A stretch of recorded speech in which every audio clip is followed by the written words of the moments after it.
Morning to all. आज हम करेंगे रसखान के अभ्यास के प्रश्न उत्तर। तो इससे पहले वाले वीडियो में मैंने आपको रसखान के सवैये पढ़ाए थे। अब हम इसके प्रश्न उत्तर करेंगे, अभ्यास के प्रश्न उत्तर, और उसके अतिरिक्त जो प्रश्न उत्तर है वो भी हम इसके डिस्कस करेंगे कि बुक के अलावा जो इसके क्वेश्चन बनते हैं बीच में से, क्योंकि एग्ज़ाम में आपके लेसन के बीच में से भी क्वेश्चंस आ जाते हैं, तो वो भी हम डिस्कस करेंगे। तो आप शुरू से लास्ट तक सारे क्वेश्चंस के आंसर ध्यान से सुनना।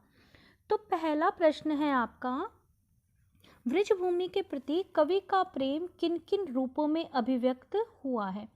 वृजभूमि यानी जो रसखान जी हैं, उनका वृजभूमि के प्रति प्रेम किन किन रूपों में अभिव्यक्त हुआ है। जो आपका पहला वाला सवैया है उसके अंदर रसखान जी ने वर्णन किया है कि वे वृजभूमि में किस किस रूप में जन्म लेना चाहते हैं। तो इसका आंसर आपको इस तरह से लिखना है, वृजभूमि के प्रति कवि का प्रेम निम्नलिखित रूपों में अभिव्यक्त हुआ है। कवि कहते हैं कि यदि वे मनुष्य बने तो वृजभूमि पर ही उनका जन्म हो, अर्थात वृज के ग्वालों के बीच ही उनका जन्म हो। वो कहते हैं कि यदि वे पक्षी बने तो फिर उनका बसेरा उसी कदम्ब के पेड़ की डाल पर हो जिसके नीचे भगवान श्री कृष्ण बांसुरी बजाते थे। यदि उनका जन्म पशु के रूप में हो तो वे नंद बाबा की गाय के बीच में ही चरे, अर्थात नंद बाबा की गाय ही बने। और यदि उनका जन्म पत्थर के रूप में हो तो फिर वे उसी गोवर्धन पर्वत का पत्थर बनना चाहेंगे जिसे श्री कृष्ण ने अपनी उंगली पर उठाया था। तो इस प्रकार से उनका प्रेम अभिव्यक्त हुआ है। नेक्स्ट क्वेश्चन है आपका, कवि का वृज के वन, बाग और तालाब को निहारने के पीछे क्या कारण है। तो देखिए, कवि जो है वृज के वन, बाग और तालाब को इसलिए निहारना चाहते हैं क्योंकि वहाँ पर श्री कृष्ण लीला करते थे, श्री कृष्ण की यादें जुड़ी हुई हैं उससे, और उस श्री कृष्ण उनके आराध्य देव है। इसीलिए श्री कृष्ण की प्रत्येक वस्तु से कवि को प्रेम है और उन्हें वो बार बार देखना चाहते हैं। नेक्स्ट क्वेश्चन है, एक लकुटी और कामरिया पर कवि सब कुछ न्यौछावर करने को क्यों तैयार हैं। तो एक लाठी और कंबल पर कवि अपना सब कुछ, तीनों लोकों के राज को भी न्यौछावर करने को इसलिए तैयार हो जाते हैं क्योंकि वह लाठी और कंबल कोई साधारण वस्तु नहीं है। वे श्री कृष्ण से, कृष्ण की वस्तुएं हैं, क्योंकि जब भगवान श्री कृष्ण गाय चराने जाते थे ग्वालों के साथ तो वे उस लाठी को अपने साथ ले जाते थे और कंबल को भी। तो वे श्री कृष्ण की वस्तु होने के कारण कवि के लिए अनमोल हैं, यानी उनका कोई मोल नहीं है। नेक्स्ट क्वेश्चन है, सखी ने गोपी से कृष्ण का कैसा रूप धारण करने का आग्रह किया, अपने शब्दों में वर्णन कीजिए।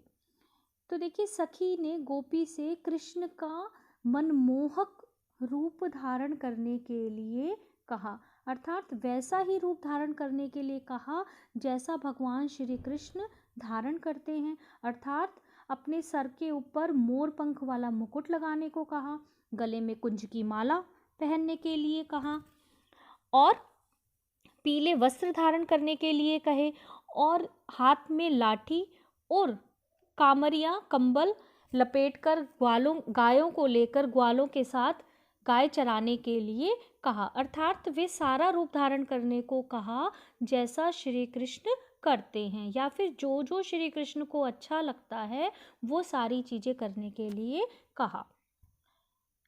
नेक्स्ट क्वेश्चन है आपका, आपके विचार से कवि पशु, पक्षी और पहाड़ के रूप में श्री कृष्ण का सानिध्य क्यों प्राप्त करना चाहता है। तो देखो, हमारे विचार से कवि पशु, पक्षी और पहाड़ के रूप में कृष्ण का सानिध्य इसलिए प्राप्त करना चाहता है क्योंकि कवि श्री कृष्ण से कवि श्री कृष्ण के अनन्य भक्त हैं और श्री कृष्ण की समस्त चीज़ों पर वे अपना सब कुछ न्यौछावर करने को तैयार हैं। अब कवि चाहते हैं कि यदि उनका जन्म पशु के रूप में हो तो वे गाय बनना चाहते हैं क्योंकि श्री कृष्ण गाय चराते थे। यदि वे पक्षी बने तो वे उसी कदम्ब के पेड़ पर बसेरा करना चाहते हैं जिसके नीचे श्री कृष्ण बांसुरी बजाते थे। और यदि उनका जन्म गोवर्धन पर्वत और यदि उनका जन्म पत्थर के रूप में हो तो वे उसी गोवर्धन पर्वत का पत्थर बनना चाहते हैं जिसे भगवान श्री कृष्ण ने अपनी उंगली पर उठाया था।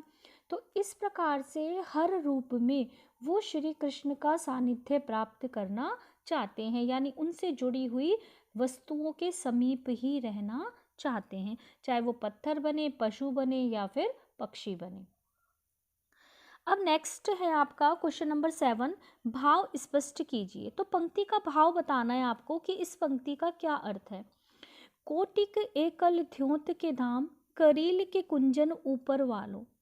तो देखो, कोटिक का मतलब करोड़ों, कल ध्योत का मतलब होता है सोने चांदी के, धाम मतलब महल, करील के कुंजन, करील होती है कटीली झाड़ियाँ, कुंजन मतलब वन।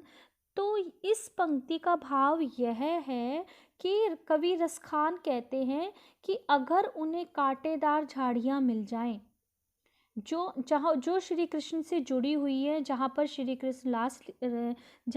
कृष्ण रास लीला करते थे, तो वे उन कांटेदार झाड़ियों पर सोने चांदी के करोड़ों महलों से प्राप्त होने वाले सुख को भी न्योछावर करना चाहते हैं। और इस पंक्ति के अंदर अनुप्रास अलंकार भी है, क्योंकि इसमें क वर्ण की आवृत्ति बार बार हुई है। नेक्स्ट है आपका ख, माई रीवा मुख की मुस्कानी, सम्हारी न जेहे न जेहे न जेहे। इस पंक्ति का भाव यह है कि इसमें गोपियाँ श्री कृष्ण की मुरली और उनकी मुस्कान का वर्णन कर रही हैं, और वो कहती हैं कि उनकी मुरली और मुस्कान इतनी मनमोहक है कि वो हमसे संभाली नहीं जाती, नहीं जाती, नहीं जाती। अर्थात जब वे श्री कृष्ण की मुस्कान को देखती हैं तो वे अपनी सुध-बुध खो बैठती हैं और उनका अपने ऊपर कोई वश नहीं रहता। नेक्स्ट है, अच्छा, इसके अंदर भी न जेहे न जेहे न जेहे इस शब्द का 3 बार प्रयोग किया गया है। तो इसमें वर्तमान काल, भूतकाल और भविष्य काल, तीनों ही कालों में इसका वर्णन, ये तीनों ही कालों के लिए इसका प्रयोग किया गया है। नेक्स्ट क्वेश्चन है, कालिंदी कूल कदम्ब की डारन में कौन सा अलंकार है। तो क वर्ण की आवृत्ति बार बार होने के कारण यहाँ पर अनुप्रास अलंकार है। अब नेक्स्ट है काव्य सौंदर्य। तो देखो बच्चा, काव्य सौंदर्य जब आता है तो आपको इसके अंदर 2 चीज़ें लिखनी है, एक तो भाव सौंदर्य लिखेंगे और एक आप लिखेंगे इसमें शिल्प सौंदर्य। तो देखो, भाव सौंदर्य में आपको इस पंक्ति का भाव बताना है, उसके बाद शिल्प सौंदर्य में आपको बताना है कि ग्रामेटिकल इसके अंदर क्या क्या आया है, जैसे इसमें कौन सा अलंकार है, समास है तो समास बताना है, संधि है तो संधि बतानी है, कौन सी भाषा का प्रयोग किया गया है, ये सारी चीज़ें आपको इसके अंदर बतानी होती हैं। तो काव्य सौंदर्य वाले जितने भी क्वेश्चंस आपके आते हैं तो उसके अंदर आपको पहले काव्य सौंदर्य, पहले इसका भाव सौंदर्य लिखेंगे, उसके बाद आप इसका शिल्प सौंदर्य लिखेंगे। तो देखो, ये जो पंक्ति है ये आपकी पाठ्य पुस्तक क्षितिज के पाठ 11 रसखान के सवैये से ली गई है। इस पंक्ति का भाव यह है कि गोपी जब श्री कृष्ण का रूप धारण करती है अपनी सखी के कहने पर तो वे सारे स्वांग भर लेती है, लेकिन जब मुरली की बारी आती है तो वो कहती है कि इस मुरलीधर की मुरली को, जिसे उसने अपने होठों पर धारण कर रखा है, इसे मैं अपने होठों पर धारण नहीं करूँगी। अर्थात गोपी कहती है कि ये जो श्री कृष्ण की मुरली है, क्योंकि इसे भगवान श्री कृष्ण हमेशा अपने होठों पर लगाकर रखते हैं, इसलिए मैं इसे अपने होठों से नहीं लगाऊंगी। इस पंक्ति के अंदर गोपी का ईर्ष्या भाव प्रकट हुआ है, यानी इस मुरली के प्रति उसका ईर्ष्या भाव प्रकट हुआ है। वह उसे अपनी सौतन समझती है, क्योंकि वो वह मानती है कि इस मुरली की वजह से ही श्री कृष्ण उनके समीप नहीं आते। ये तो हो गया इसका भाव। अब इसका शिल्प सौंदर्य देख लीजिए। तो देखिए, इसमें म और अ और ध वर्ण की आवृत्ति बार बार होने के कारण यहाँ पर अनुप्रास अलंकार है। नंबर 2, इसके अंदर यमक अलंकार भी है। तो यहाँ जो शब्द आ रहा है अधरान धरी, अधरान और अधरान, तो अधरान अधरान शब्द 2 बार आया है। तो एक अधरान का अर्थ होता है होठों पर, और एक अधरा न का अर्थ होता है होठों पर नहीं, यानी एक ही शब्द की आवृत्ति जब एक से अधिक बार होती है और हर बार उसका अर्थ अलग होता है तो वहाँ पर यमक अलंकार होता है। तो इसके अंदर अनुप्रास अलंकार है, इसके अंदर यमक अलंकार भी है, वृज भाषा का प्रयोग किया गया है, यानी वृज भाषा की मधुरता निहित है इसमें। यह काव्यांश रचना सवैया छंद में है, ये इसके अंदर ये सवैया छंद है और भक्ति रस का भी प्रभाव इसमें देखने को मिलता है, यानी इसके अंदर भक्ति रस भी है। तो ये इसका शिल्प सौंदर्य हो गया। तो ये तो हो गए आपके अभ्यास के प्रश्न। अब इसके अलावा इसके कुछ एक्स्ट्रा क्वेश्चंस हैं जो मैं आपको करवा देती हूँ। क्या पता आपके एग्ज़ाम में उनमें से भी कुछ आ जाए, आपके लिए कुछ हेल्पफुल हो, तो मैं आपको वो भी आप बता देती हूँ। तो देखिए, पहले हम थोड़े से बड़े क्वेश्चन है वो मैं आपको बताती हूँ, उसके बाद मैं आपसे MCQ भी डिस्कस करूँगी। तो पहला प्रश्न है आपका, रसखान अगले जन्म में मनुष्य बनकर कहाँ जन्म लेना चाहते थे और क्यों? तो देखिए, रसखान अगले जन्म में मनुष्य बनकर वृज में जन्म लेना चाहते थे, वृज भूमि के, वृज के गोकुल गांव में जन्म लेना चाहते थे, क्योंकि वो श्री कृष्ण, उनके जो आराध्य देव हैं श्री कृष्ण, उनकी लीला भूमि है। वृज क्षेत्र में जन्म लेकर वे श्री कृष्ण से जुड़ाव की अनुभूति करते हैं, इसलिए रसखान जी अगले जन्म में मनुष्य बनकर गोकुल में रहना चाहते थे। दूसरा प्रश्न है आपका इसका एक्स्ट्रा वाले में, अन्य प्रश्न में, रसखान ने ऐसा क्यों कहा है, जो पशु हो तो कहाँ बस मेरो? अर्थात ये जो पंक्ति आई है, जो पशु हो तो कहाँ बस मेरो, ये बात रसखान ने क्यों कही है? तो देखो, ये पंक्ति रसखान ने इसलिए कही है क्योंकि पशु की अपनी कोई इच्छा नहीं होती है ना। अगर उसको पशु का जन्म मिला तो उसकी कोई इच्छा नहीं होगी, क्योंकि पशु को कोई भी व्यक्ति उसके गले में रस्सी डालकर कहीं भी ले जा सकता है, उसकी इच्छा और उसकी अनिच्छा का कोई महत्व नहीं होता। तो इसलिए रसखान ने यह पंक्ति कही है।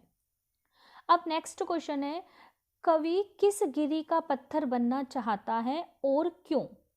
तो देखो, कवि गोवर्धन पर्वत का पत्थर बनना चाहता है, क्योंकि इसे श्री कृष्ण ने अपनी उंगली पर उठाया था और इस जब इंद्र ने वृज में अपना 7 दिन तक वर्षा की, तो इंद्र के प्रकोप से बचाने के लिए वृजवासियों को उन्होंने गोवर्धन पर्वत को अपनी चुटकी उंगली पर उठा लिया था, एक छत्र के समान।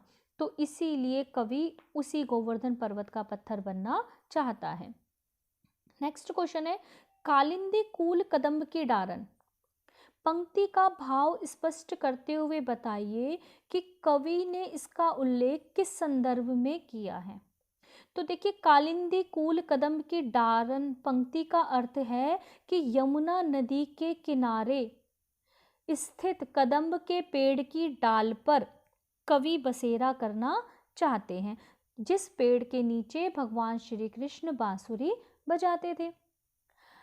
अब क्वेश्चन है आपका कि कवि ने इसका उल्लेख किस संदर्भ में किया है। तो कवि ने इसका उल्लेख अगले जन्म में पक्षी बनकर श्री कृष्ण से जुड़ी वस्तुओं का सानिध्य पाने के संदर्भ में किया है। अब इसी से रिलेटेड और भी क्वेश्चंस आ सकते हैं, तो यहाँ पर और भी जो चीज़ें हैं, जैसे दूसरी जो आपकी पंक्ति आती है, ये तो हो गए कालिंदी कूल कदम्ब की डारन, और इसके अलावा जो है, पाहन हो तो वही गिरी को, जो कियो हरि छत्र पुरंदर धारण, अगर ये पंक्ति आ जाती है और फिर इसमें भी यही सेम चीज पूछा जाए कि पंक्ति का भाव स्पष्ट करते हुए बताइए कि कवि ने इसका उल्लेख किस संदर्भ में किया है, तो इसका आंसर आप पहले इस पंक्ति का अर्थ बताएंगे कि कवि कहना चाहते हैं कि यदि उन्हें पत्थर के रूप में जन्म मिले तो वे उसी पर गोवर्धन पर्वत का पत्थर बनना चाहते हैं जिसे श्री कृष्ण ने अपनी उंगली पर उठाया था, और कवि इसका उल्लेख अगले जन्म में पत्थर बनकर श्री कृष्ण से जुड़ी वस्तुओं का सानिध्य पाने के संदर्भ में कर रहे हैं। तो यहाँ पर ये इसी एक क्वेश्चन से 3 या 4 क्वेश्चन आपके बन जाते हैं, है ना। नेक्स्ट पंक्ति अगर आ जाती है कि जो पशु हो तो कहाँ बस मेरो, चरो नित्यानंद की धेनु मजारन, इस पंक्ति का भाव स्पष्ट करते हुए आप बताइए कि कवि ने इस पंक्ति का प्रयोग उल्लेख किस संदर्भ में किया है, तो आप इस तरह से इसका आंसर भी लिख सकते हैं। तो एक ही क्वेश्चन के अंदर आपके 4 क्वेश्चन बन जाते हैं। अब देखो नेक्स्ट जो क्वेश्चन है, गोपी किस तरह के वस्त्र धारण करना चाहती थी और क्यों? तो गोपी पीले वस्त्र धारण करना चाहती थी जैसे भगवान श्री कृष्ण पहनते थे, यानी भगवान श्री कृष्ण को पीतांबर पसंद थे, तो गोपी भी वैसे ही वस्त्र पहनना चाहती थी जैसा कि श्री कृष्ण पहनते थे, क्योंकि वह श्री कृष्ण के रूप सौंदर्य पर मोहित थी और वैसा ही रूप बनाना चाहती थी। अगला प्रश्न है इसका, श्री कृष्ण की मुस्कान का गोपियों पर क्या असर होता है? तो देखिए, श्री कृष्ण जब मुस्कुराते हैं तो श्री कृष्ण की मुस्कान को देखकर गोपियां अपनी सुध-बुध भूल जाती हैं, यानी उनका अपने ऊपर कोई वश नहीं रहता और अपने आप को वो विवश पाती हैं।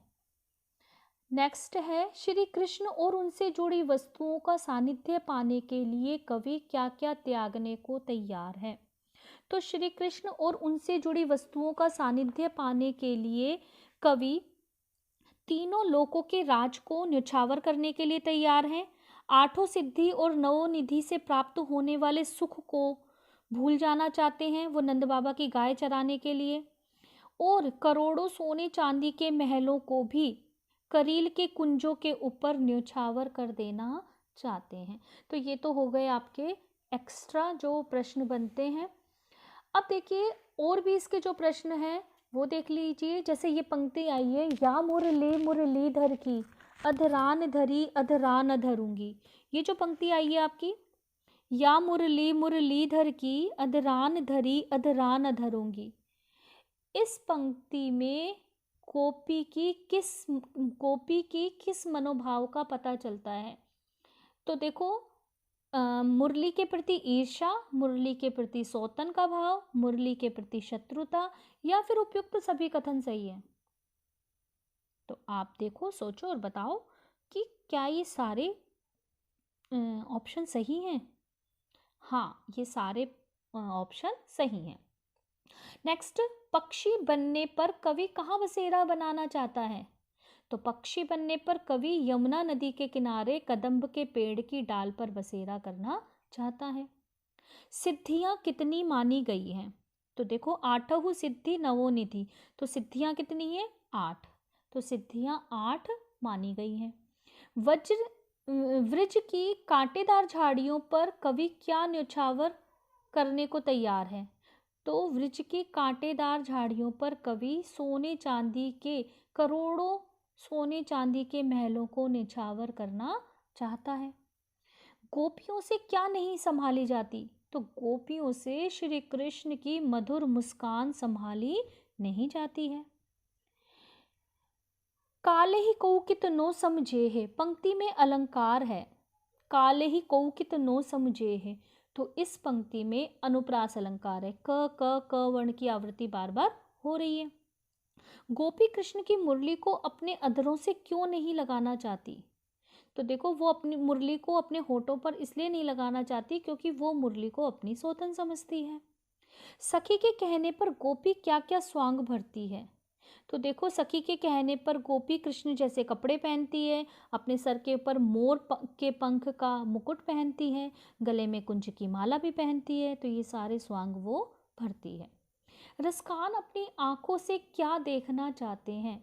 तो रसखान अपनी आंखों से वृज के वन, बाग और तालाबों को देखना चाहते हैं। लकुटी और कामरिया पर क्या न्यौछावर किया जा सकता है? तो देखो, ये जो पूरा पैराग्राफ है इसके अंदर जितने भी ऑप्शन आ रहे हैं इनमें से हर एक का प्रश्न बन जाता है। जैसे लकुटी और कामरिया पर कवि क्या क्या न्यौछावर करना चाहता है? तीनों लोकों के राज को। या फिर नंद बाबा की गाय चराने के लिए कवि क्या भूल जाना चाहता है? तो नंद बाबा की गाय चराने के लिए कवि आठों सिद्धि और 9 निधियों से प्राप्त होने वाले सुख को भूल जाना चाहता है। वृज के वन, बाग और तालाब को कवि क्यों निहारना चाहता है? क्योंकि कवि श्री कृष्ण से अत्यधिक प्रेम करते हैं और वे वृज में ही बार बार जाना चाहते हैं, इसीलिए वो उनको देखना चाहते हैं। आगे एक क्वेश्चन ये भी है कि करील के कुंजों पर कवि क्या न्यौछावर करना चाहते हैं? तो कोटि के एक कल द्योत के धाम, तो करील के कुंजों पर रसखान करोड़ों सोने चांदी के महलों को न्यौछावर करना चाहते हैं। तो उम्मीद है आपको समझ आ गया होगा पूरा लेसन अच्छे से। अगर फिर भी आपके कोई डाउट्स हैं तो प्लीज़ आप मुझे कमेंट्स करके बता दीजिए।